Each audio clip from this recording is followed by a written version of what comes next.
The woman in the wheelchair didn't see it coming. Nobody in Gate 12 did.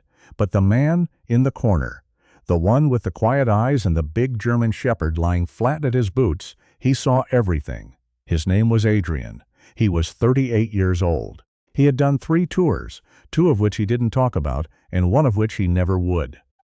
He was on leave for the first time in 14 months, heading home to Winnipeg to see his mother, who had already rescheduled the visit twice and stopped asking why. The dog's name was Blitz. 91 pounds, black and tan, ears that moved before Adrian's head did. The airport in Calgary was crowded the way airports always are in late October, that particular flavor of tired that comes from delayed flights and recycled air and too many people pretending not to look at each other. Adrian had found a seat at the far end of the gate, back to the wall, good sight lines, old habit. He'd put his duffel on the floor. Blitz had put his chin on the duffel. They were not bothering anyone. The woman in the wheelchair was named Celeste. She was 54 years old, a former physiotherapist who now consulted for a rehabilitation clinic in Edmonton. Her left leg had been amputated below the knee following a car accident 4 years ago. She moved through the world in a chair she called mine, with a particular emphasis that communicated everything about how hard she had fought to get her independence back. She had a coffee in one hand, a boarding pass in the other, and she was navigating the crowded gate area with the unhurried efficiency of someone who had long since stopped apologizing for the space she took up. She had earned that space. She had fought for it in physiotherapy, in courts, in the slow daily grind of rebuilding a life after a body stops cooperating. This is where the story should have been ordinary. Delayed flight, crowded gate, strangers waiting, nothing more. But there was a family near the premium seating area, a father, a mother, 2 teenage sons. The father's name was Harrington, not a common name, but he carried it like it was a title. He wore a jacket that cost more than Celeste's monthly rent, and he had the particular posture of a man who had never once in his adult life been told to wait. His wife, thin, brittle-looking, the way people look when they've spent too long being agreeable, sat beside him with her eyes aimed at her phone.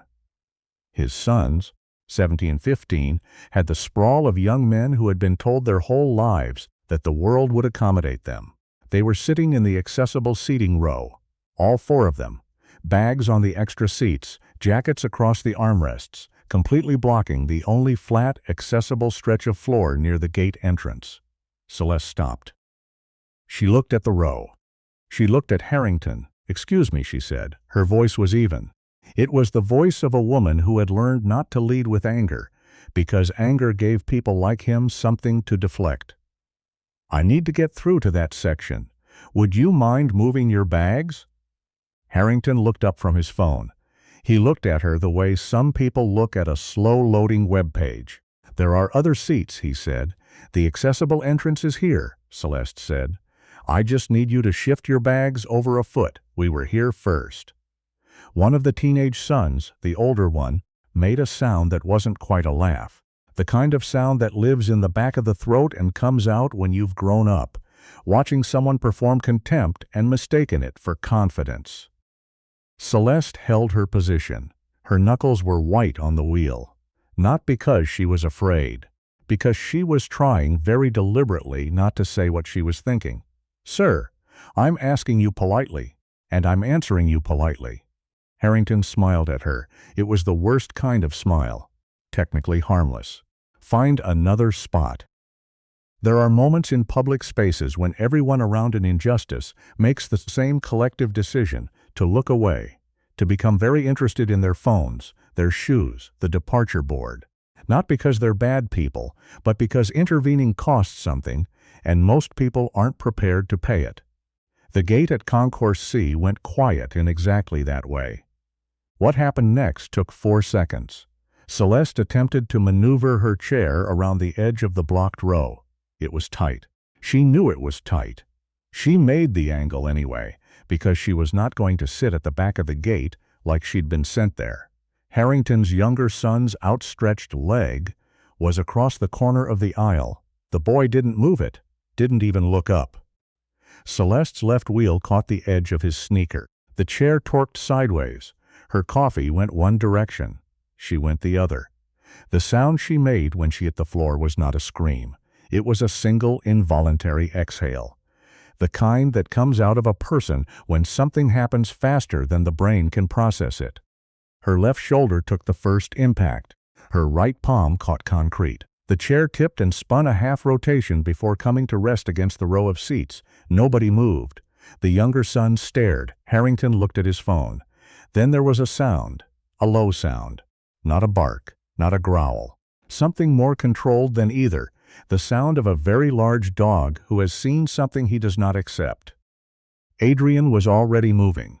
He had been on his feet before Celeste hit the ground because he had watched the angle of the chair, clocked the boy's leg, and run the geometry in the half-second before it happened. He'd hoped he was wrong. He wasn't. Blitz moved with him, not in front, not pulling, just beside, matching pace, reading the room. Adrian reached Celeste in 4 steps. He crouched beside her without announcing himself, without asking permission from anyone, without looking at Harrington at all. "Can you hear me?" He said it low and calm, the way you talk to someone whose nervous system is still trying to figure out what just happened. Celeste blinked. Yes, I'm okay. Don't move yet. Tell me what hurts, my shoulder, my hand." She looked at her palm, abraded, bleeding a little. "I've had worse." He believed her. He could see it in how she was already assessing herself, the practiced, clinical eye of someone who has been through the inventory of their own body's limits before.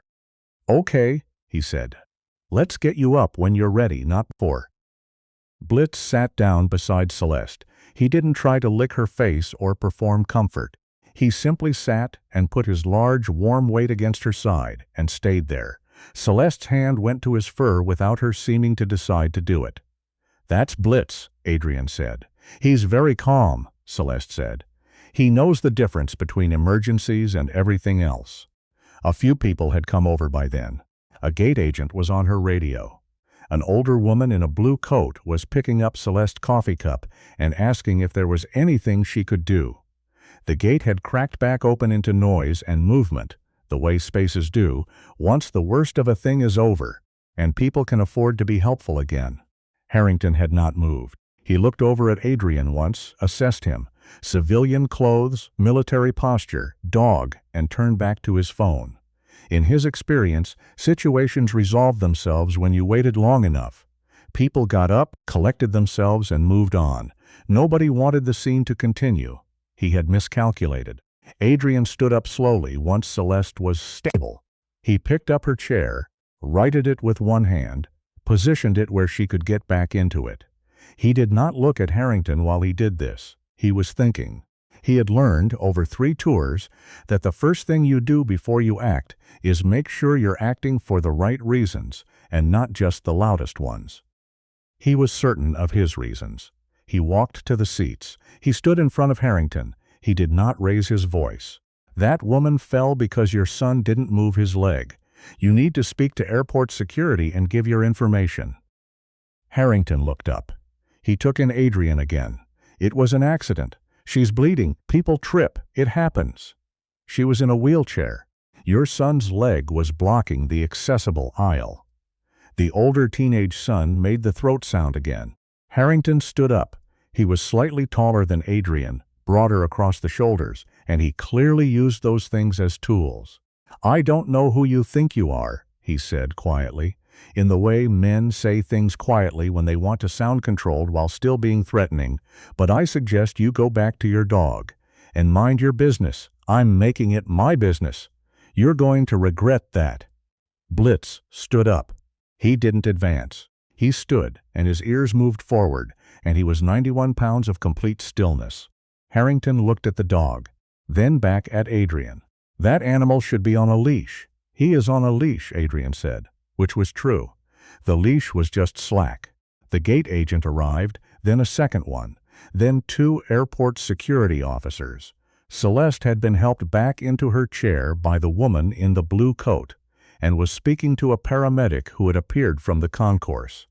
The security officers asked what had happened. 4 different people began talking at once.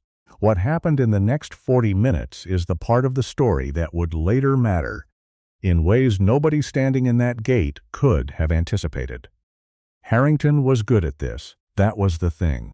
He was good at the particular skill of reframing a narrative in real time, of speaking to authority figures in the calm, reasonable register that gets taken seriously while the other party is still catching their breath. He'd had practice, the kind that comes from decades of getting what you want and getting out of what you'd done. He told the security officers that there had been a misunderstanding, that the woman in the wheelchair had attempted to navigate a space that wasn't designed for it, that his son had been sitting perfectly still, that this man, he gestured at Adrian without looking at him, had come over uninvited and escalated a minor accident into a confrontation. The officers listened. The way people listen when one party sounds controlled and the other is being spoken about like an inconvenience. One officer turned to Adrian. "Sir, can you explain your involvement?" "I watched the incident from the start," Adrian said. "The accessible row was blocked by their luggage. She asked them to move. They refused. When she tried to navigate around them, the boy's leg was in the aisle. She went over." "You were provoked," Harrington said to the officers, not to Adrian. "He came at my family. I walked toward you and spoke to you," Adrian said. He was using his most deliberate voice, the one that knew silence between sentences was its own kind of authority. "I asked you to identify yourself to security." The officers looked between the two men. It was the kind of moment where a uniform can go either way. Then Harrington's lawyer arrived. Not in person. By phone.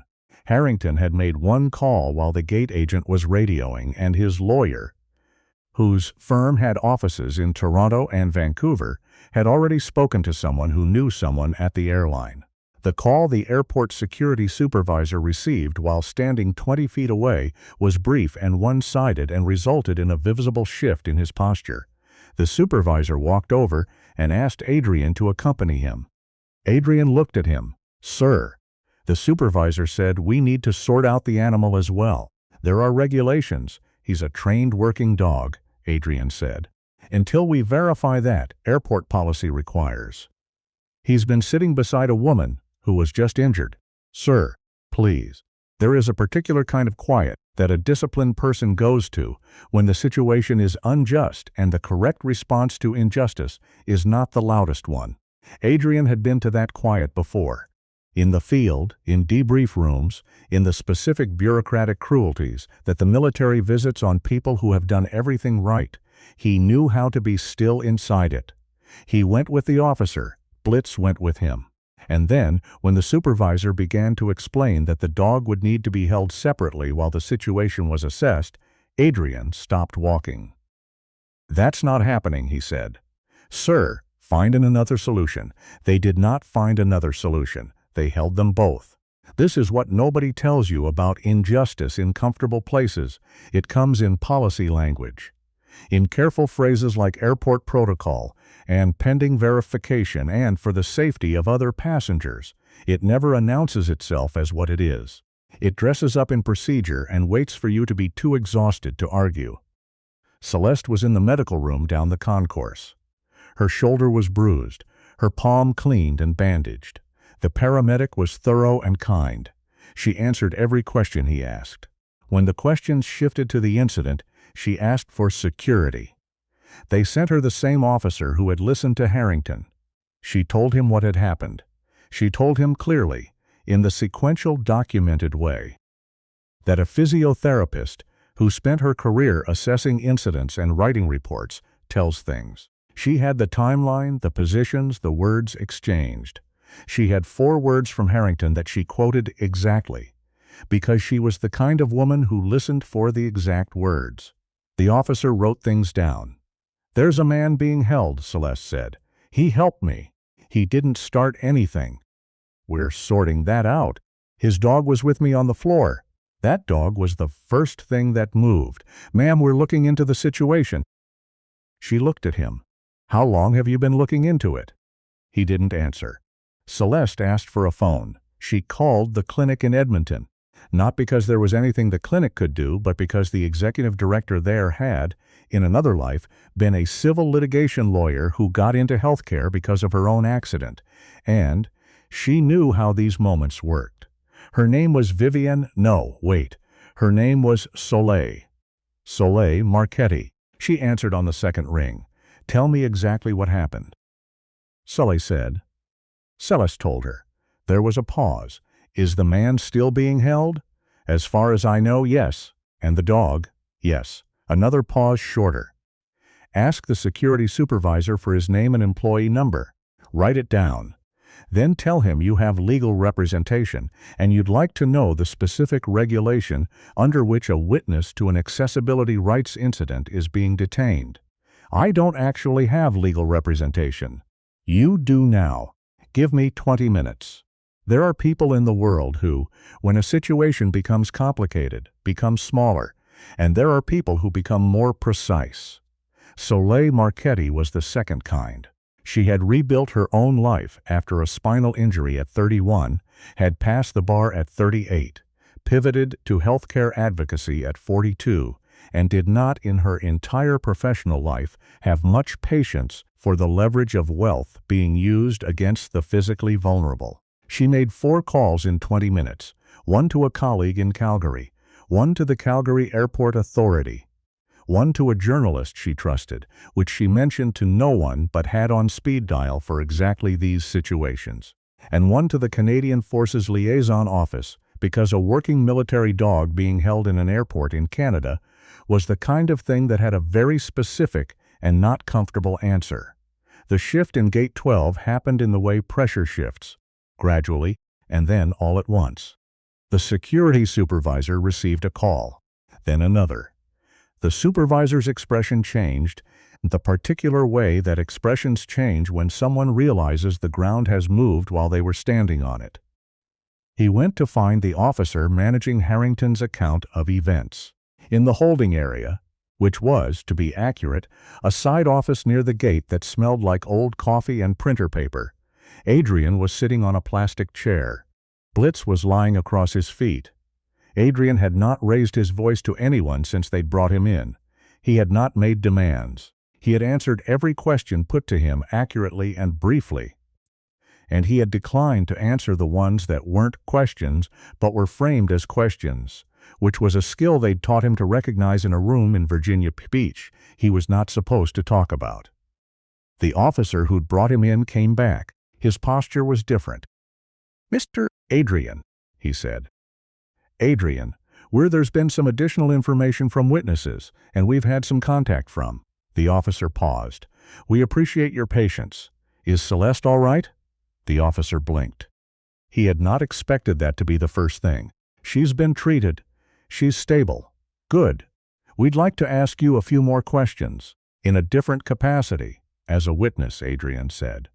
"Yes, that's what I've been since the beginning," he said. They took his account. Formally this time, with a different officer who wrote faster and asked better questions. Halfway through, a woman Adrian didn't know appeared in the doorway, mid-40s, sharp-eyed, unhurried, and introduced herself as a duty representative for the airport authority. She had a notepad. She was not there on Harrington's behalf. Blitz lifted his head to assess her, then put it back down. The account Adrian gave was the same one he'd given at the gate. Same words. Same sequence, same absence of editorializing. He'd learned that the truth, told the same way twice, had a quality that invented things didn't. Invented things got better or worse in the retelling. The truth just stayed. The camera footage from Gate 12 was reviewed within the hour. This is the part that Harrington had not accounted for. He was a man who was used to situations where the outcome depended on who spoke first and who was believed. He had not fully considered that the ceiling of Gate 12 carried 8 cameras in a grid pattern, and that the Calgary Airport Authority's security footage was archived at high resolution and time-stamped to the second. The footage showed the accessible row, occupied in its entirety by Harrington's family and luggage. Celeste approaching, the conversation, her attempt to navigate around the end of the row, the younger son's leg extended stationary. The moment of contact, the fall, It showed Adrian rising from his seat before Celeste landed. It showed Blitz. It showed Harrington, afterward, not moving. The footage was 47 seconds. It answered every material question. The airport authority's duty representative watched it twice. Then she went to find the supervisor. What she said to him in the corridor was not recorded. But the supervisor went directly to Harrington's gate area afterward and asked him and his family to come with her. Harrington's lawyer, still on the phone, began speaking differently than he had before, more carefully. In the way lawyers speak when the situation shifts from asset management to liability management. Celeste's case did not go to a formal hearing in the airport. It went further than that in the weeks that followed. The incident report from the Calgary Airport Authority was thorough. Soleil's colleague filed a complaint under Section 3 of the Accessible Canada Act and the relevant provisions of the Canadian Human Rights Act. The complaint named Harrington by name, documented the blocked accessible seating as a deliberate obstruction of accommodation rights, and cited the security response as having failed the standard of impartial witness management.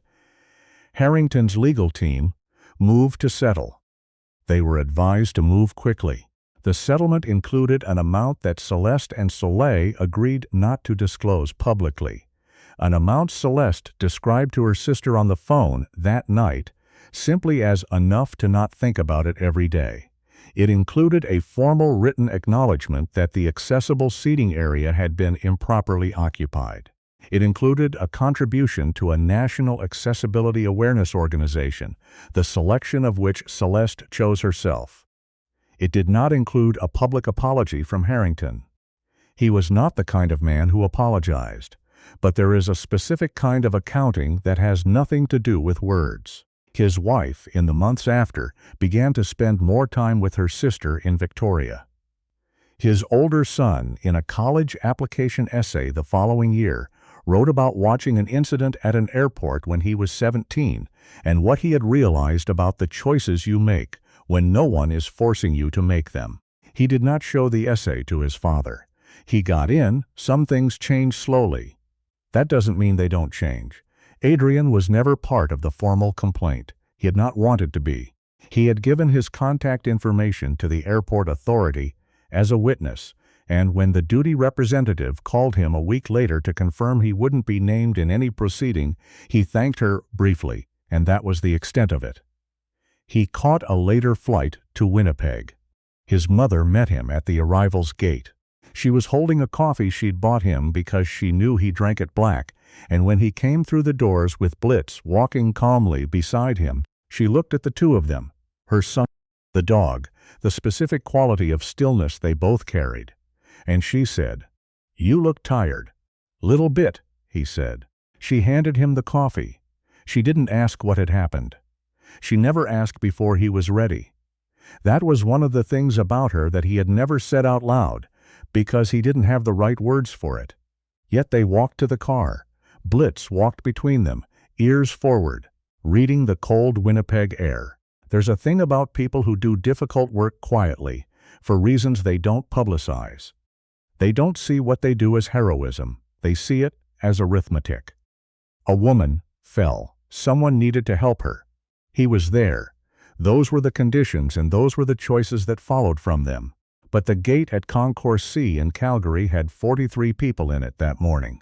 One of them got up. That's not nothing. That's never nothing. The narrator, looking on.